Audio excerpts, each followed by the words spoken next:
Chapter 7 of Lyddie, Excerpted and Adapted by Katherine Paterson. Tryphena had given Lyddie money, food, and boots to go to Lowell. Lyddie walked until the cold rain got too bad, then paid for a stagecoach. It was smelly and cramped inside, and the other passengers stared at her. When the coach got stuck in the mud, the male passengers from the city tried to get it out. Lyddie got frustrated when they couldn't do it alone. She used a stone and her farm girl muscles to help the men get the stagecoach free. Then the coachman on top of the carriage let her come up and sit next to him as he drove the horses. He began talking. "So you're for the factory life?" Lyddie nodded. "I need the money." He glanced sideways at her. "Those young women dress like Boston ladies," he said. "I don't care for the fancy dress.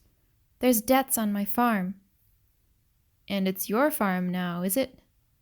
"My father's," she said, "but he headed west 4 years ago, and we haven't heard." "You're a stout one," he said. "Ain't you brothers to help?" "One," she said, "and he'd be a great help, only my mother put him out to a miller, so until—" "Have you someone to look out for you in Lowell? A relative or a friend?" She shook her head. "I'll do all right on my own." "I've no doubt of that," he said, "but a friend to put in a word can't hurt. Let me take you to my sister's. She runs a boarding house, number 5, it is, of the Concord Manufacturing Corporation." "I'm obliged for your kindness, but—" "Think of it as payment for your help." "You could have had it out in no time, had you—" "But never such fun. Coaching can be a wearisome, lonesome job, my girl. I take my pleasure where I can. Did you see those gentlemen's faces, having to be rescued by a slip of a farm girl?" They crossed the bridge into the city late that afternoon. And city it surely was. It seemed to Lyddie that there were as many buildings crowded before her as sheep in a shearing shed.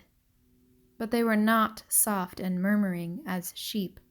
They were huge and foreboding in the gray light of afternoon.